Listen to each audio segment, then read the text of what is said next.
Today on The Question Is with Anthony Portantino, we'll talk with the executive director of a nonprofit that helps people prepare for and find jobs, and a professor who runs the continuing education program at one of the best community colleges in California. If you're looking for work, the right training, or career counseling, I've got the folks here to help you find it. So stay right here.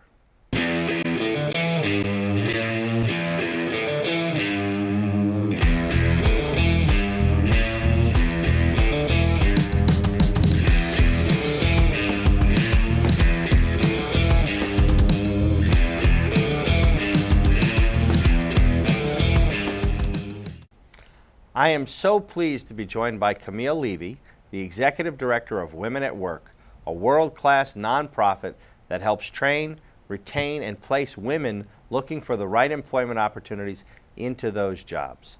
I'm also pleased to have Professor Jim Lancaster here to talk about continuing education opportunities and job training at Citrus Community College. He's the dean of a great department that is training our workforce for terrific jobs. Welcome, guys. Thank you. Great to be here. Thank you for being here. Camille, Women at Work's been around for 35 years? 35 years. So tell us a little bit about your mission, what do you do, and the big picture. Okay, our mission is to help individuals reach their full earning and employment potential. You know, when we started, it was primarily women. We still serve primarily women, but we also serve men. About 10% of our clients are men. They're sometimes put off by women at work. But, you know, you don't turn anybody away who has a need. We don't turn anybody away, and we're watching as the population ages and the baby boomers get a little bit older. We're watching our population age, and so we have about 40% of our clients that are in my age group or the 50-plus age group. Because the technology is changing, and not all of us have the skills to meet the new technological challenges, so Women at Work helps to provide that.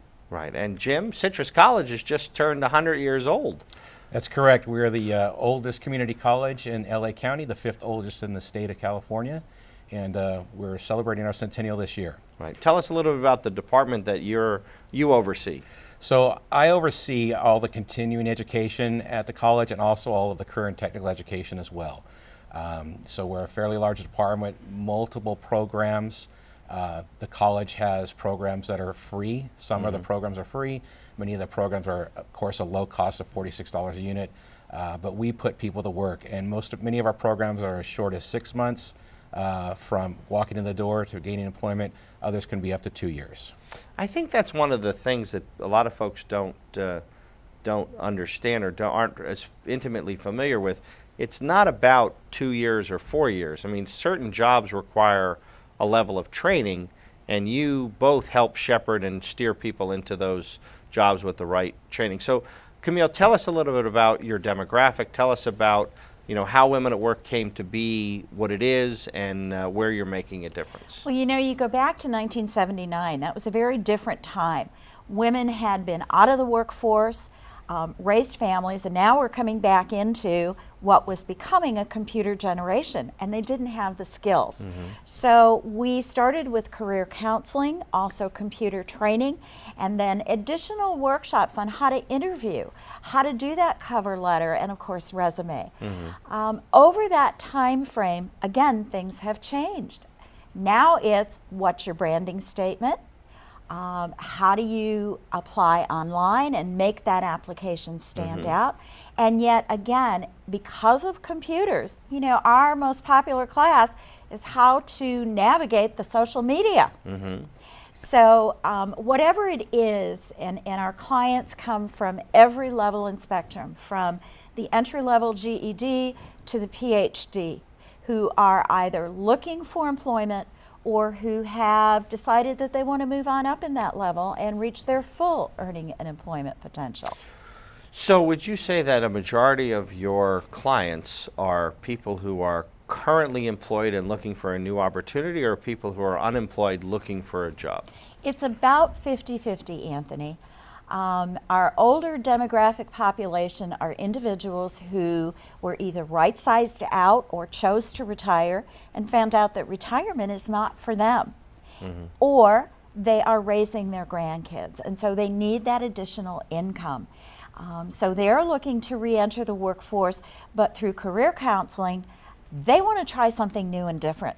In fact, I've got a great workshop on how to find a job at 50 plus, Rethink Possible, coming up in a couple of weeks for just that demographic. Wonderful. And Jim, obviously Citrus College is a community college, so it does offer 2-year AAs and has a myriad of opportunities, but a big segment of your population, the returning students, are looking for those certificates. They're looking for career technical opportunities. Give me a sense of the number of students we're talking about that you serve just at one of the 100 community colleges in California. So the whole school has about 12,000 full-time equivalent students, and our CTE population is roughly a third of that. As far many of our students are coming in just for what we consider them to be skill builders, meaning they just need 1 or 2 courses, not necessarily looking for a certificate, 1 or 2 courses to give them an advancement or to be able to maybe do a little bit of a lateral transfer that has room for growth. And then some, of course, are coming back for a complete job switch. They maybe were in a job that's no longer viable, they're maybe not going to be able to advance, and they want to do a complete career change. So we have 46 basically CTE certificates on our campus. Mm-hmm. Wonderful. 46 CTE, and of course CTE used to be in high schools, right? We used to call it shop classes. Correct. Or my homeroom in high school was actually wood shop, and I remember my mother saying, "Don't make me anything big," and I made a giant coffee table, which is still at my sister's house. But we don't do that in the high schools anymore. A lot of it is left to the community colleges. Correct, and that's one of the unfortunate things. I mean, I took a lot of those classes when I was in middle school, and this is one of the issues that we're finding is community colleges have now become the place for students to come and sort of explore and maybe find themselves, but now they're really being asked to declare a major right away, and without the potential to explore in middle school or even in high school, it's very difficult for somebody to choose a career and then align their educational plan based upon that career. So oftentimes you think you want to do something, but until you have a taste of it, it may not be what you want to do. Correct. And so you see that as students get older, they're still faced with that age-old situation of what do they like to do? What do they like to do? And unfortunately they're being asked to really make a decision very quickly, because the longer they make a decision, of course, it affects their lifetime earnings, it impacts their student aid, their potential student debt, those things. So we try to get them as quickly make a decision, and through our counseling department and exploring careers very quickly and things like that, so that we're not prolonging their time to completion and prolonging their time into employment. Right. Now, Camille, your services for your clients are free, right? Well, some of our services are free. We have a resource center which is open to anyone to come in, search our database, create their own LinkedIn profiles, which, by the way, in 5 years you're not going to need a cover letter anymore. Right. It's going to be your LinkedIn profile, and file for jobs online, apply for jobs online. We also have a career club that happens every week with guest speakers. Again, that's free of charge. We offer counseling services, career counseling services, I should say, as well as our computer training, and additionally do provide different kinds of workshops at nominal fees. Those are sliding fee scale based on income level, because again, about 68% of my clients are low to moderate income. Mm-hmm. So there is a fee for some, no fee for others. So we encourage people to go onto our website, which is of course womenatwork.org. Check out our classes, check out our schedules, and you can sign up for what we call the hot jobs list. We get about 200 job postings from all over Los Angeles County on a weekly basis, and categorize them and pull out the top 30 and then email those out to people so that they can see what's out there. Again, the whole gamut. Do you have obviously you have returning clients. Some people come in just for resume help, some people come in for cover letter help, some people come in for computer training, or all of the above. Or all of the above. And you know, it's interesting. In 35 years, we're now finding our alumni who are out there in the community in well-paying jobs who are saying, oh yeah, women at work. That's where I first learned how to use the computer, or that's where I found out how to supervise people when I got my first supervisory position. We serve unduplicated about 1,000 clients a year. And additionally have 4 employer forums which occur throughout the year that give people an opportunity, whether they're employed or they are employed and just looking to explore, to actually talk with different employers. You know, things as varied as the FBI, Union Pacific Railroad, the retail trade, etc. So we try to offer lots of opportunities. Again, people may not go back to their college to find out what's out there, but they can certainly come to us and explore those things. Right. And Jim, what's the average age of your student that comes to your department? 20 to 24, 20 to 24. is our largest age demographic at the college. Now, are they students who have set foot on a campus before and maybe didn't finish, or is this their first time on a college campus when they're coming to see you? It's a little bit of both. Sometimes they might have come in and then after a semester found it wasn't the right time for them and they're coming back. We're finding sometimes that community colleges are now the new master's programs. People have gone and gotten a bachelor's degree and finding out that that bachelor's degree is not necessarily will lead to an employment, and so they're coming back for skill training. So we see a little bit of both, and that's sort of the unfortunate that folks have gone that route. How do you work with the trades as far as apprenticeship programs? I mean, obviously, the days where it was easy to fix your own car in your driveway, you know, now you need a computer, and so much of it is diagnostics. How much of that does that play? Does that continue to drive more students to you, I would think? Yeah, and that's a great example, as using automotive technology, is that we're actually one of the T10 schools, the Toyota schools in the United States, and that work experience is a major component of the program where students are, as part of the curriculum, are required to go and actually do some time at the dealership prior to finishing the curriculum. And much of Toyota's work and the same stuff that the technicians do, their training is embedded at our school as well. So in our computer labs, the same stuff, of course, that the technicians are taking at Toyota. So they're very well linked together, and the students are very well versed in the dealership life by the time that they finish their program, so they're truly ready to just walk in and do what they need to do as a technician.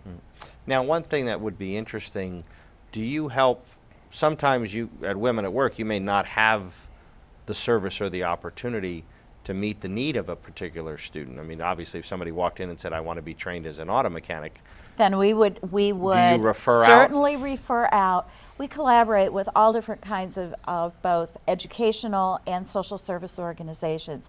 So when in our mission statement where we say in a caring, supportive environment, that's exactly what it is. We case manage our clients because many times there are other issues which may be impacting the type of work that they're doing or the level that they can be at. And so we help coordinate within the community and the resources to do that. And the trades is a perfect example because we do not have the skills to be able to do that. So we work, because we are currently in Pasadena, although we serve all of Los Angeles County. I have clients that come from Rancho Cucamonga and Torrance. We do work fairly closely with Pasadena City College. However, we do refer to Citrus and to Glendale Community as well. And we have people from the trades who are on our advisory council who help us with what's upcoming, how can we work together, because you know, we were started to help women reach their full earning and employment potential. And the trades, entering the trades, is the only place where a woman can enter at exactly the same level as a man. Right. Well, we have to do something about that globally, obviously. As the Yes, we do. As the father of 2 daughters, I mean, pay equity is continuing to be, and I think, an embarrassment for our country that we don't pay people the equal pay for their talent and skill.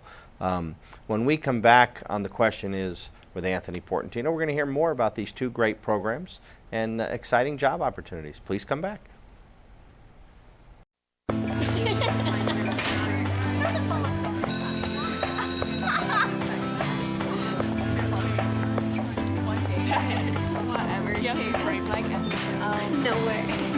Hi. Hi. Shine, come on and let it shine. Hi. Me up, make me feel. We're back on The Question Is with Anthony Portantino. We're talking about job training. We're talking about placing people into opportunities. We're talking about new demographics that need our help with Camille Levee from Women at Work and Jim Lancaster from Citrus Community College. Guys, thanks for being here again and continuing the conversation. Jim, we didn't talk about veterans, but obviously there's a huge need to help our returning heroes find employment, get them in the right opportunities, help them put food on the table for their families. Citrus is known for its veterans outreach and how it serves our brave patriots. So tell us a little bit about that. We do. We have an exceptional Veterans Center, and it's a true center. It's not just a room that's been allocated that says Vet Center on it. It has its own courtyard. It has a little workout area, computer lab, tutoring center, its own crisis counselor that's dedicated to it, and its own counseling staff to help the students get basically into the programs they need to and out of. Because once that GI Bill starts, the time begins to tick. And so we want to make sure that we get them in and get them the services they need and move them out. And the Veterans Center that we have truly gives them a place that they can call their own. It's a little, where they can come together, share stories, and talk, and just really be when they need to isolate themselves out, because they do have some different needs than this regular student population does, and we recognize that. And the campus has gone through what we call VetNet Ally training, and so a lot of the staff are very aware of, and the administration, the faculty, of those needs of our veterans. Wonderful. It's an issue that's near and dear to my heart, because my father was the first in our family to go to college after World War II on the GI Bill of Rights. I mean, that's how my family went from an urban to a suburban lifestyle, because at that time we took care of the post-World War II generation, and a lot of that burden is falling on community colleges. So I'm glad that Citrus is doing such a great job. And when you mention the counseling services too, so you're not just you're dealing with the whole person as they come back and helping them find that right opportunity. Correct. The coordinator, the director of our Veterans Center is actually also a crisis counselor, and everyone loves her. The vets love her. She's done a fantastic job organizing that center and making it what it is today. It was started by one of our faculty, Dr. Solheim, who is himself a Vietnam vet who had a dream of creating a vet center, and it did start as a one room, and it's gone to essentially being an entire floor of a building now. Oh, that's terrific. I know Citrus also has a great Veterans Day celebration on campus, which I've been to in the past, and a lot of veterans come and a lot of the community comes. It's one of the larger veterans celebrations that I've been to in Southern California, so something to be very proud of. So let me tell you what Women at Work is doing. That's where I was coming to you. I was coming to you next, Camille. Women who have served in the military have some unique needs as they're coming out and having to interview. They've been in a situation, we've been told, where you don't have to interview for a position because you're automatically moved up the pay grades. But how to dress for that interview, how to interview. So Women at Work has started a new program every Friday morning from 9 to 10 a.m. and it's called Java with the Janes. And so this is an opportunity for, and it's an ever-changing group because, life happens. But this is an opportunity for those women who've served in the military to come into an environment, have a cup of coffee or a glass of juice, hear a speaker on something, whether it's how to freshen up your makeup for the new year or how to dress, and then also to have the opportunity to share resources. We have a resource library with veteran services, and women can help each other and mentor each other. So every Friday morning from 9 to 10, we're there, coffee pot is on, and we welcome any woman who has served or the spouse of any gentleman who has served in the military, because sometimes we forget that they're bearing a large burden too. Well, that's terrific. Jim, obviously California, I think one of the backbones of our education system is the statewide community college system. I mean, it was set up to provide an opportunity that was initially free, and I see President Obama wants to make it free again, which is an outstanding proposition, because The economy certainly has changed from the time we were a farming economy, and you could get a K-12 education and a factory job or a farming job and fend for your family. But you all integrate. You know, Citrus has a wonderful model, but it cooperates with its neighboring community colleges and community colleges around the state, find niches to play. How does that all work? Yeah, so we're part of, the Citrus College is part of the Los Angeles Orange County Regional Consortium for Colleges. And that's 28 colleges that really take a hard look at the economy of LA and Orange County. And as we begin to develop program, it's the job of the deans, my colleagues, that we take a look at making sure that we're not oversaturating LA and Orange County with particular programming. We certainly don't want to provide an oversupply of students in a certain area and drive the supply, because that could potentially drive down wages. Because then they drive down wages, or there's no jobs. Right. So at the same time, we want to make sure that we are putting those programs in place that are needed and in demand by industry at the time, and that have some sort of longevity to them as well. So when students come to Citrus College, we may not have what they're looking for, what their interest is, but we can certainly refer them to a neighboring college like Rio Hondo or Right. Chaffey or PCC or Mount Sac, who would have that, because we don't want to duplicate each other's efforts. We want to make sure that we truly are being an economic driver, which is one of the missions of the California State Community College system, Right. is to be an economic driver in the system. And so LA Orange County takes a good hard look at doing that and takes its job seriously in that. That's true. Now, what about biotech? There's some exciting things in the San Gabriel Valley on biotech. What is Citrus, how's Citrus integrating into Yeah, that? there is. That, you know, it used to be sort of just San Diego and a little bit of the Bay Area, but now we're starting to see more companies come into the San Gabriel Valley, and Citrus College met with a number of industry representatives, and the niche that we ended up finding was biomanufacturing. And so beginning in the fall of 2015, Citrus will launch its biomanufacturing program. It's a fairly quick program. Students should be able to complete it in less than a year and be ready for entry-level jobs in the biomanufacturing companies that are out there. That's and terrific. They could progress onto there. And that's a program that we're actually working with PCC on, because Right. PCC has a large biomanufacturing. And once again, Citrus is not going to try to compete with them, but wants to be a part of that Right, you consortium. work together. And so we're looking at our students who might complete our program, would then, for advanced training, would move on to PCC for some of the advanced training. So that's how we work together as colleges. It's obviously a little bit of a different subject, but I want to ask it. Legislation was passed to allow community colleges to do bachelor's degrees. Is Citrus getting in that pipeline or not? Yeah, Citrus at this time opted not to put a degree forward for consideration for the bachelor's program. There are a few of our neighboring colleges that have. GCC is, I believe. GCC, I believe Rio Hondo has, so a few have, and I know that they're still working on the details of that, of what they're going to put forward. It does have to be a career technical education program and something that's not offered at one of our four-year institutions. Camille, I do want to cover, where does your internal workforce, your staff, come from? How are you finding the people who are helping the people find that job? You know, as a nonprofit, Anthony, we have a very small internal That's what staff. I thought. We actually, there are 4 staff, myself included, that run this program. But we have a great cadre of about 62 volunteers who, some are unemployed and are seeking a position and hence are coming in and learning workforce skills. Others are employed but still want to continue to grow those skills, and we definitely provide a great training opportunity.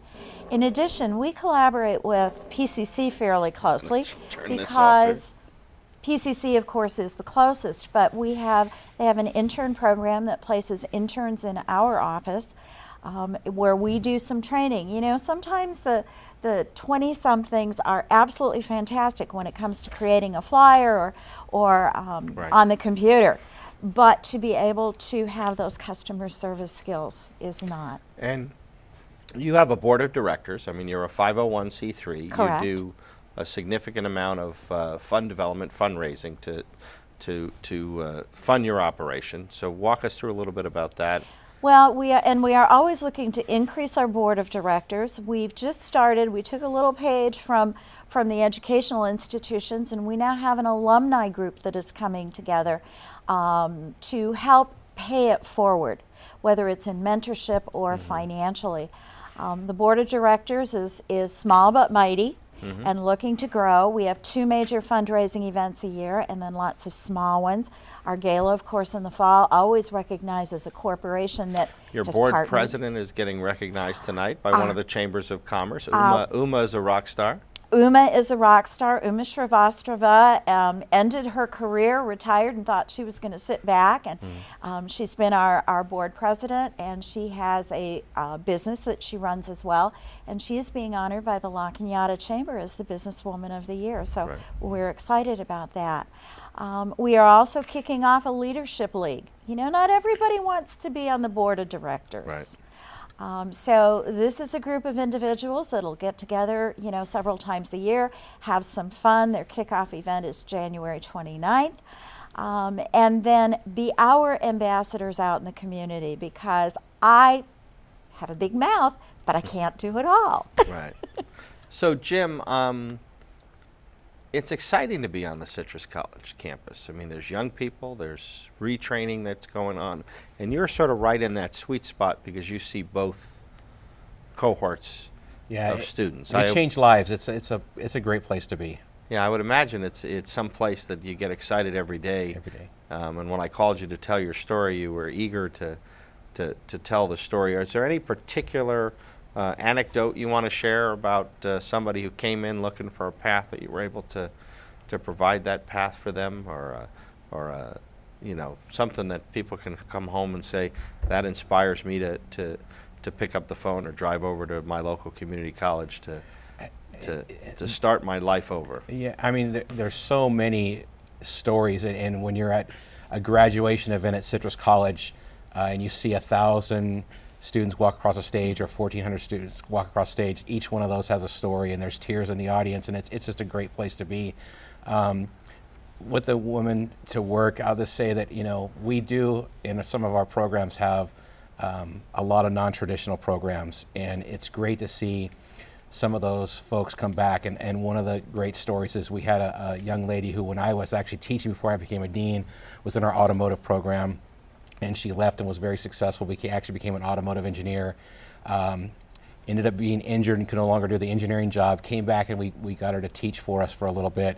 And we've since been able to get her full time. She's now a full-time teacher at one of our local high schools in the automotive technology program. And that's what's one of the great things about when we talk about being a mentor to young ladies, and that you can do this and you can enter these high-paying jobs. And she's been a great ambassador for our program, and just done great things, and that's one of thousands that I could go over. I think you also touched upon, we're talking about, these are good jobs. You know, I know LA Harbor College had a 6-month program to help people learn how to do sort of the large scale pipe fitting, because some of the industrial plants in the harbor had no workforce. And so they're taking kids who, you know, dropouts, kids out of high school, 6-month training program, starting at $75,000 a year. You know, that's something that can help somebody start a family. And so the role that you both are playing, both with older demographic, younger demographic, populations that need opportunities, this notion that you have to go to Harvard to succeed or to have a good paying job is not necessarily the case, because there are needs that need to be filled, and you guys are both doing it. So thank you for sharing your story on The Question Is with Anthony Portantino. Hope to have you back again in the future and hear more great things. Thank you guys for tuning in.